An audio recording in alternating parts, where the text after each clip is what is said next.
Ce que la Rome nous a enseigné, c'est du faux. Le prophète Justin Olaniyan n'est pas passé par 4 chemins pour dénoncer et faire connaître au peuple la vérité de l'évangile selon la vision divine. La définition dit qu'un temple, c'est un espace sacré.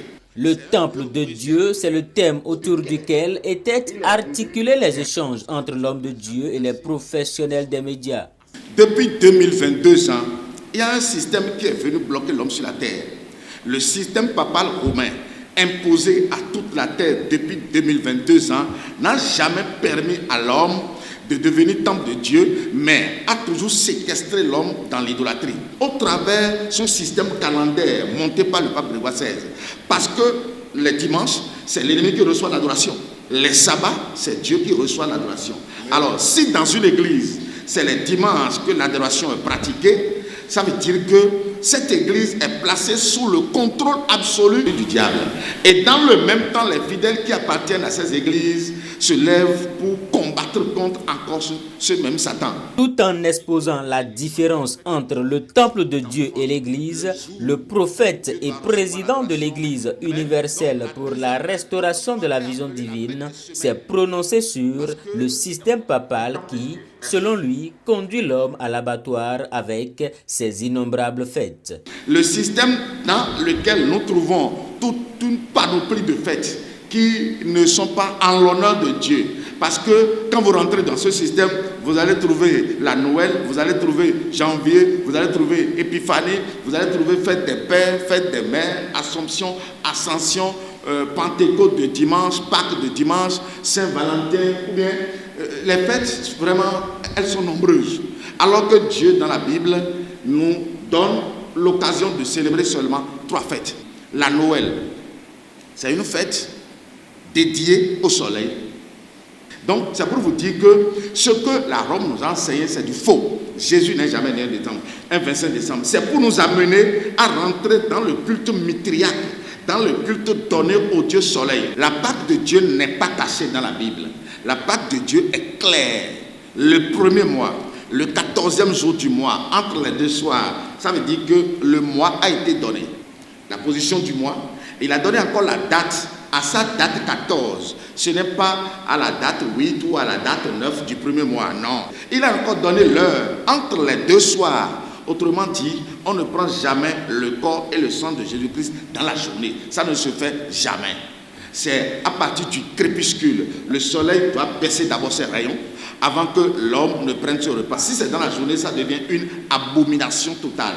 Si c'est janvier qui est le premier mois considéré par Dieu, autrement dit, je crois que toute la terre serait déjà en train de célébrer la Pâque dans le mois de janvier, plus précisément au 14 janvier. Mais personne n'a célébré la Pâque le 14 janvier. Est-ce la Bible qui ment ou c'est le calendrier monté par le pape Grégoire XVI qui ment? Je crois que c'est le calendrier qui ment. Parce qu'eux-mêmes qui nous ont imposé leur calendrier abandonnent le mois de janvier, février et ils vont jusqu'en mars ou en avril pour célébrer leur Pâque à eux. Et c'est toujours tombé sur dimanche parce que leur Pâque doit donner toujours gloire et adoration à leur fétiche Janus. Donc, ce que je nous dis, c'est de vous séparer automatiquement et totalement de la célébration des 2 fêtes mondaines programmées par la papauté et qui sont devant nous.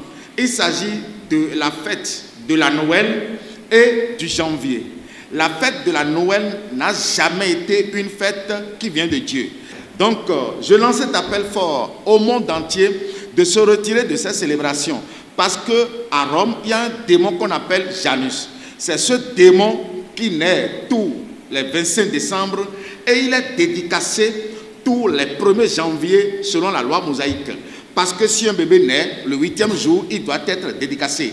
Donc, ce n'est pas Jésus qui naît le 25 décembre parce que la date de naissance de Jésus-Christ n'a jamais été laissée à la connaissance des humains sur la terre.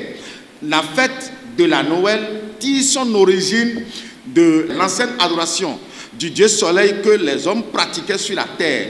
Donc, c'est une haute idolâtrie qui est encore programmée pour ceux qui se disent enfants de Dieu. Quand vous dites janvier, c'est un démon à Rome qu'on appelle Janus, et c'est ce démon qui est célébré le 1er janvier. Divinité italique et romaine à double visage, connaissant le passé et l'avenir, de tous ces adeptes, de tous ceux-là qui sont dans son système. La Pâque, la fête des tabernacles et la fête des semaines, encore appelée la Pentecôte, sont les 3 fêtes recommandées par Dieu. La Noël et la fête du Nouvel An sont ainsi des fêtes qui vont à l'encontre de la vision divine. Donc, des fêtes proscrites pour tout enfant de Dieu. Que personne n'aille dans les églises à ces veillées-là, parce que c'est une veillée de programmation, de haute tuerie. Que personne ne vous amène à manger et vous allez accepter, parce que le manger qu'on se partage ces jours de festin représente les rituels que nous ramassons sur les fétiches. Le fétiche de la Rome, c'est lui qui est en l'honneur. Ce n'est pas Dieu, le vrai créateur du ciel et de la terre, qui est en l'honneur. Donc, chers amis, retirez-vous et revenez en arrière. Jésus ne s'appelle jamais Noël. Jésus n'est jamais né sur un arbre. Il est né dans une bergerie. Vous n'allez pas célébrer Noël et janvier, c'est seulement si vous êtes enfant de Dieu. La Noël est célébrée par les trompettos de Caman. Ils sont dans leur système et ils ont leur raison. Dieu grand roi, le Dieu des dieux, le Dieu qui se lève et ses ennemis se dispersent.